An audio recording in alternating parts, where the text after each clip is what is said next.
സ്വാഭാവികമായും അദ്ദേഹത്തിന് ആളുകളുമായി വളരെ അടുത്ത് ബന്ധമുണ്ടാക്കാൻ കഴിഞ്ഞിട്ടുണ്ട്. തെരഞ്ഞെടുപ്പിൽ അത് ചെറിയ തോതിൽ പ്രതിഫലിക്കില്ല എന്ന് പറയുന്നില്ല. ഇപ്പൊ തൃശ്ശൂരിൽ LDF മേയർ വരെ പറഞ്ഞല്ലോ, ഞാൻ സുരേഷ് ഗോപി നല്ല മനുഷ്യനാണ്, MP ആവാൻ എന്നുള്ള ആളാണ്. അദ്ദേഹം എന്ത് പറഞ്ഞു എന്നുള്ളതല്ല, ഞാൻ അതിന്റെ രാഷ്ട്രീയത്തിലേക്കല്ല കിടക്കുന്നത്. എന്ന് പറഞ്ഞാൽ അദ്ദേഹം നിരന്തരം ആളുകളുമായി ബന്ധപ്പെടുന്നു. ഇപ്പോൾ കരുവന്നൂർ പോലെയുള്ള വിഷയത്തിൽ അദ്ദേഹം നിരന്തരം ഇടപെടുന്നു. ഒരു രാഷ്ട്രീയ നേതാവിന് വേണ്ട ഗുണം തന്നെയാണത്. ഒരു തിരുമാതിരന് വേണ്ട ഗുണമല്ല, ഒരു രാഷ്ട്രീയ നേതാവിന് ഗുണമാണ്. പക്ഷെ അതിന്റെ ദോഷം ഞാൻ കാണുന്നത്, ഒന്നാമത്തെ തവണ സിനിമാ നടനായി വന്നപ്പോൾ കിട്ടിയ അഡ്വാൻറ്റേജ് പോയി.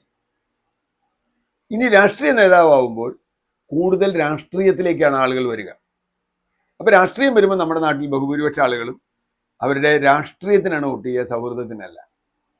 അങ്ങനെ ഒരു സുരേഷ് ഗോപി നല്ല ആളാണ്, സുനിൽകുമാർ നല്ല ആളാണ്, മുരളീധരൻ നല്ല ആളാണ്. അപ്പോൾ പിന്നെ എൻ്റെ രാഷ്ട്രീയത്തിന് എനിക്ക് വോട്ട് ചെയ്താൽ പോലെ, അങ്ങനെ ചെയ്യാലോ. അപ്പം ഞാൻ UDF ആണ് UDFിനെയും, LDF ആണ് LDFിനെയും, BJP ആണ് BJPക്ക്. അതുകൊണ്ട് ഒരു സുരേഷ് ഗോപിക്ക് ഒരു അപ്പർ ഹാൻഡ് അവിടെ കിട്ടാനുള്ള ഒരു സാധ്യതയില്ല ഈ ഒരു കാരണം കൊണ്ട്. ഉദാഹരണത്തിന് കരുവന്നൂർ വിഷയത്തിൽ പാർട്ടിയോട് വലിയ ദേഷ്യമുള്ള അണികൾ സുരേഷ് ഗോപിക്കോ അല്ലെങ്കിൽ മറ്റേ മുരളീധരനോ വോട്ട് ചെയ്തേക്കാം, ഇല്ല എന്ന് ഞാൻ പറയുന്നില്ല, അത് ഉണ്ടാവും നമ്മുടെ നാട്ടിൽ. കാരണം നമ്മുടെ നാട്ടിൽ വോട്ട് ചെയ്യുന്നതിന് പല കാരണമുണ്ട്. ഇപ്പൊ കരുവന്നൂരുള്ള, ഞാൻ കരുവന്നൂർക്കാരനാണ്, ഞാൻ അതും കൂടി പറയാം. കരുവന്നൂർ ജനിച്ചു വളർന്ന ഈ സൊസൈറ്റിയിൽ അടക്കം രാഷ്ട്രീയം കളിച്ചിട്ടുള്ള ആളാണ്. എന്നാൽ ഞാൻ രാഷ്ട്രീയ പ്രവർത്തകനായിരുന്ന കാലത്ത്. അതുകൊണ്ട് ഈ കരുവന്നൂർ നന്നായിട്ട് അറിയുന്നതുകൊണ്ടാണ് ഞാൻ പറയുന്നത്. അവിടെയുള്ള സാധാരണ മനുഷ്യർക്ക് ഒരുപക്ഷെ പാർട്ടി വഞ്ചിച്ചു എന്ന തോന്നലുണ്ട്, അതില്ല എന്ന് പറയാൻ പറ്റില്ല. അപ്പൊ അവര്, കാരണം പാർട്ടി ജില്ലാ സെക്രട്ടറിയോട്, അന്നത്തെ ജില്ലാ സെക്രട്ടറിയോട് പോയി പരാതി പറഞ്ഞ സഖാക്കൾ അവിടെയുണ്ട്. അവരെന്നോട് സംസാരിച്ചിട്ടുണ്ട്, ഞങ്ങൾ പോയി പറഞ്ഞതാണ്, അവിടെ ഒന്നും നടന്നില്ല. ജില്ലാ സെക്രട്ടറിയോട് കുറെ കൊല്ലം മുമ്പ് ഒന്നും ചെയ്തില്ല. അപ്പോൾ ജില്ലാ സെക്രട്ടറി അടക്കമുള്ള ആളുകൾ ഇതിൽ എന്തോ ബന്ധമുണ്ട്, അവർക്ക് എന്തോ ഫണ്ടുണ്ട്, പലരും 50 കോടി രൂപയൊക്കെ അതിൽ മാറ്റിയിട്ടുണ്ട്. അരവിന്ദാക്ഷൻ എന്ന് പറയുന്ന വടക്കാഞ്ചേരിയുള്ള ഒരാളോ, അല്ലെങ്കിൽ മറ്റേ 30-40 കിലോമീറ്റർ ദൂരെയുള്ള സതീഷും ഈ അരവിന്ദാക്ഷനൊക്കെ അവിടെ ഫണ്ട് കൊണ്ടുവന്നിട്ടുണ്ട്. ഇതൊക്കെ പാർട്ടി നേതാക്കളൊക്കെ അറിയാം, ഇത് നാട്ടുകാർക്കും അറിയാം. അപ്പൊ അവരെ സംബന്ധിച്ചിടത്തോളം അവരിപ്പോ ഈ ഇവനൊരു പണി കൊടുക്കണം എന്ന് തീരുമാനിച്ച് ഏതെങ്കിലും സ്ഥാനാർത്ഥിക്ക് വോട്ട് ചെയ്യുമെന്നല്ലാതെ വോട്ട് മറിച്ചു കൊടുക്കുക എന്നുള്ളത് അത്ര എളുപ്പമായൊരു കാര്യമല്ല. അതുകൊണ്ട് തന്നെ തൃശ്ശൂരിൽ സുരേഷ് ഗോപിക്കുള്ള സാധ്യതയും 3-ാം സ്ഥാനത്തേക്ക് തന്നെയാണ് ഞാൻ കാണുന്നത്. കാരണം സുനിൽകുമാർ നല്ല സ്ഥാനാർത്ഥിയാണ്, മുരളീധരൻ വളരെ നല്ല സ്ഥാനാർത്ഥിയാണ്. അവർ രണ്ടുപേരും നല്ല സ്ഥാനാർത്ഥികളായതുകൊണ്ട് തീർച്ചയായും ആളുകൾക്ക്, അവരുടെ അണികൾക്ക് സുരേഷ് ഗോപിക്ക് വോട്ട് ചെയ്യേണ്ട ഗതികേടൊന്നുമില്ല.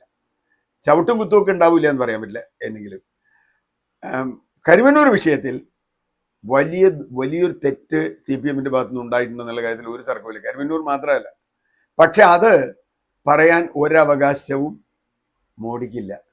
അദ്ദേഹം ഒന്നും ചെയ്തിട്ടില്ല എന്ന് മാത്രമല്ല, അദ്ദേഹത്തിന്റെ നാട്ടിലെ സഹകരണ സംഘത്തിലേക്ക് പോയാൽ മൊത്തം കൊള്ളയാണ്. ഗുജറാത്തിലെ സഹകരണ സംഘങ്ങൾ മൊത്തം കൊള്ളയാണ്. അത് മാത്രമല്ല, അഴിമതിക്കെതിരെ എന്ത് നിലപാടാണ് ഇവർക്കെതിരെയുള്ള BJPക്കുള്ളത്. ഇപ്പോൾ കോൺഗ്രസ് അല്ലെങ്കിൽ UPA നേതാക്കൾ വലിയ അഴിമതി ചെയ്തു എന്നാണ് ഇവരെ 2014, അത് പറഞ്ഞിട്ടാണല്ലോ അധികാരത്തിൽ വന്ന അന്നാ ഹസാരയും ഒക്കെ വന്നത്. ആ സമരത്തിന്റെ കൂടെ വന്ന ആളാണ് ഞാനും. 2G സ്പെക്ട്രവും കോൾഗേറ്റും കോമൺവെൽത്തും മറ്റേ ഇതൊക്കെ ഫ്ലാറ്റും ഒക്കെ. പക്ഷേ ഒരാളെ ഇതുവരെ ജയിലിലാക്കാൻ പറ്റും ഇല്ലല്ലോ, ഒരാളെ ശിക്ഷിച്ചില്ലല്ലോ. 2G spectrum case 2017 ആവിയായിപ്പോയി. പറഞ്ഞു ഇവിടെ തെളിവൊന്നുമില്ല, എല്ലാവരും പറഞ്ഞു വിട്ടു. ആകെ സുരേഷ് കൽമാടി അറസ്റ്റ് ചെയ്ത് ചോദിച്ചാൽ കോമൺവെൽത്ത് ഒന്നുമില്ല. പിന്നെ കോൾഗേറ്റും ചില ഇരുമ്പ് കച്ചവടത്തിലൊക്കെ നവീൻ ജിൻഡലാണ് ഒരു പ്രതി. നവീൻ ജിൻഡൽ ഇപ്പോൾ BJPയുടെ സ്ഥാനാർത്ഥിയാണ്. അപ്പൊ നമ്മള് ഇത് ആരോടെ അഴിമതിയെ കുറിച്ച് പറയണേ? അതുപോലെ ശാരദാ ചിട്ടി ഫണ്ട് ബംഗാളിൽ വലിയ ബഹളായിരുന്നു. ശാരദാ ചിട്ടി ഫണ്ടിന്റെ 1-ാം പ്രതി ഇപ്പോൾ BJPക്കാരനാണ്. അപ്പോൾ കാവ്യ ഉടുപ്പിട്ടാൽ അഴിമതി തീർന്നു എന്ന് പറയുന്ന മോഡിയെ സംബന്ധിച്ചിടത്തോളം അയാൾക്ക് പാർട്ടിക്ക് ആളെ പിടിക്കാൻ ഉന്നയിക്കുക, ഇത് നമ്മുടെ നാട്ടിൽ ഇത് ആദ്യമൊന്നുമല്ല. ഞാൻ കണ്ടിട്ടുണ്ട്, കേരളത്തിലടക്കം നിരവധി അഴിമതി ആരോപണങ്ങൾ ഉന്നയിക്കും, കുറെ അന്വേഷണം മുമ്പോട്ട് പോകും, വലിയ ബഹളായിരിക്കും, മാധ്യമങ്ങളൊക്കെ ആകെ ബഹളം ഉണ്ടാക്കും. പക്ഷെ എത്ര അഴിമതി കേസിൽ കേരളത്തിൽ ഒരു രാഷ്ട്രീയ നേതാവ് ശിക്ഷിക്കപ്പെട്ടിട്ടുണ്ട്? എൻ്റെ അറിവിൽ ഒരു ബാലകൃഷ്ണപിള്ള 15 ദിവസം ജയിലിൽ കിടന്നൊഴിച്ചാൽ കേരളത്തിൽ കഴിഞ്ഞ 57 മുതൽ ഇതുവരെ, അല്ലെങ്കിൽ ഇന്ത്യയിൽ എത്ര രാഷ്ട്രീയ നേതാക്കൾക്ക് ജയിലിൽ കിടക്കേണ്ടി വന്നിട്ടുണ്ട്? കിടക്കാറില്ല. ചുരുക്കത്തിൽ അഴിമതിയെക്കുറിച്ച് ഇപ്പോൾ മോഡി പറയുന്നത് ഒരു രാഷ്ട്രീയക്കാരന്റെ പ്രസംഗം മാത്രമാണ്, പ്രധാനമന്ത്രിയുടെ പ്രസംഗമല്ല.